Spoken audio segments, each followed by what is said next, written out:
So this is really the 60-second hypnotist. What you have on the back wall there is the 10-second hypnotist. That's the quick version. Close your eyes, go into a trance. Every time you go deeper, a little bit of suggestion, and then bring them back 1 to 3. So the 60-second hypnotist is the same. What do you begin with? Close. You begin with your intention. Always begin with that. Number 2. Oh.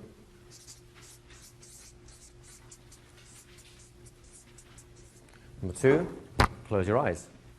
Right? It's no brainer, you've done that. Number 3, go deeper. Number 4 and 5 are boilerplates. Actually, in 6 are boilerplates 1. We have the sounds around you. We have my voice.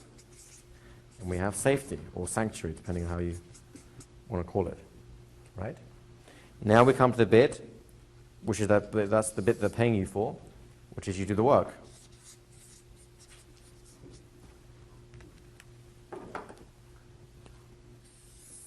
At the moment, the work is just you're a great hypnotist, you're going to have a great career, all that sort of stuff, right? Let's make myself a bit shorter.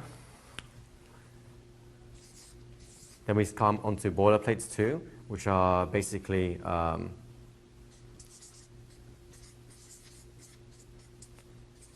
reinduction cue. You can, by the way, anyone here thinking of doing instant inductions as part of your hypnotherapy practice? Great. I actually recommend it. I think it's a very good practice because you have more time to actually do work. Anyone here afraid of trying the instant inductions in the hypnotherapy practice? You can be honest about it. Okay? Here's a really simple solution. You tell them here, and after your first chance you do nice and slow, whatever you do, you tell them here, next time you'll come in, I will do this thing and I'll say sleep and you'll go down 10 times deeper than this. So next time they come in, you go sleep and they'll go 10 times deeper than that. Right? You can't fail because you just hypnotize them to respond. So meanwhile, they're paying you to practice instant inductions, which you know will work because you've actually made them do it already. Right? Should help you enjoy that more. Finally, we have self-esteem.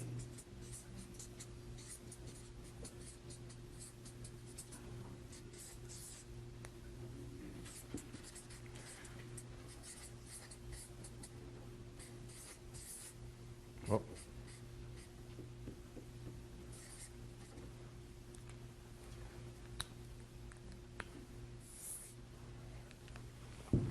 Now, does that look like a really professional structure for a therapy session? We haven't necessarily looked at what we do here yet. We'll look at that in a moment. But doesn't that look like, hey, this person knows what they're doing? Right? Feel like you can do that? Find a partner, spend 2 minutes apiece, do that, and as soon as you've done that, please come back so we can add the next piece. So this is a very quick thing. Get the whole thing done all the way through, change roles, and then come back. During the work stage, remember, what are you going to be doing? What kind of suggestions? Learning, mastering hypnosis, that sort of thing, right? Off you go. You're starting to feel like you're doing some real hypnosis? Yeah? Go ahead. I experienced when I was doing either tapping or moving somebody around, that their experience was that I was doing it too intensely. Great. So the question is, or the comment was, that when they were doing the head tapping or the moving someone around or moving the head or something like that the experience was it was too intense, there's too much of it. And that's a great thing to guard against. Remember yesterday we talked about that you don't want to be having death grips and stuff? It's just as true today as it was yesterday. So remember, in trance, one of the things that trance does, it heightens your awareness of experiences, right? So when you're tapping someone in the head very, very lightly, it's still going to be like boom, boom, boom. So do gentle things. I just said do. Yeah, I wouldn't dare.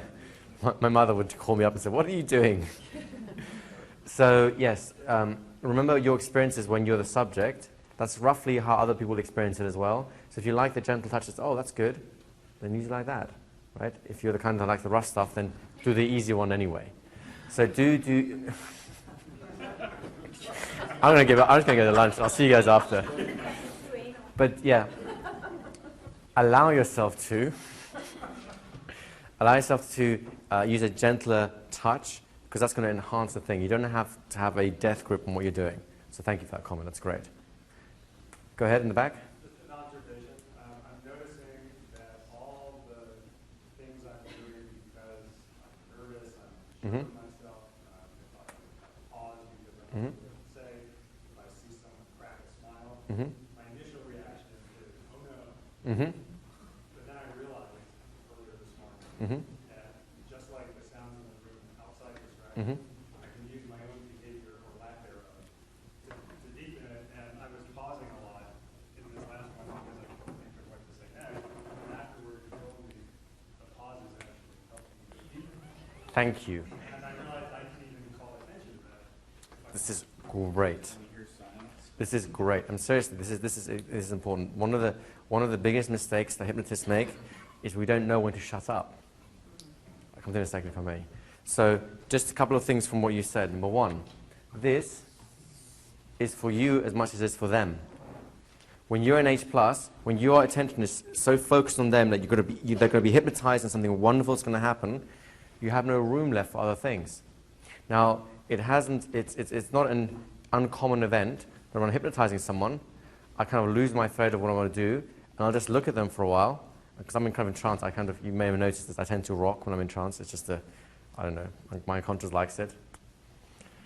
Read into it what you want. So I'll just look at them, and I'll just get really into the whole moment until I go, oh, I know where I'm going with this, and it comes back again. Silence is a great thing, especially silence after a bunch of suggestions. I mean, think about it. You've all had moments where you've been like really happy. Really happy. Every one of you has had a moment in their life where you were really happy. And you know what that feels like, don't you? Being really happy. It might have been a time, or a place, or a person, but you felt really happy. And you knew it. Am I right? So allow them, the pauses not only give you thinking time, it allows them time to process what you're doing. And to a certain extent, we were going to come on to pauses later, but we may as well do it now because you brought it up. Because I'm pushing you a little bit in terms of timing, because I want to get a lot of experiences in, which is going to be more likely that you're not going to use pauses because you're going to put all this other stuff in instead. However, there'll come a point when there'll be more pauses in what you do than words. And that's when you know you're really getting somewhere. Does that make sense to everyone? And one more thing, which is in terms of just incidental as what you're coming through. You're now going to the stage where you are doing some solid work, and people are going to have chats afterwards about what they liked, didn't like, etc. So for the moment, we're going to change this later, but for the moment, I'd like you to stick to feedback version number 1. This is how to give feedback to someone. I'll use this.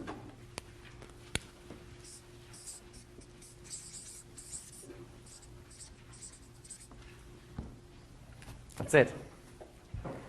If anything occurs to you that does not fit into this sentence construction, then you do what, is it Adam in the back? Michael. You do what Michael suggested, which is you pause. And you keep right on pausing until you find something else to say that fits this construction.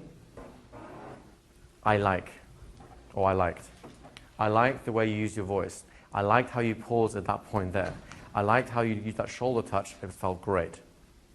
I liked how you gave me time to think about it. I liked how you brought me out in a slow and gentle way. I liked. Now, sometimes you're going to get this real deep urge. You're going to go, I can fix this person. I can make them such a great hypnotist when I say, you shouldn't shout in hypnosis. That's the point at which you pause. and you can say it inside your mind. They'll read your mind, that's fine.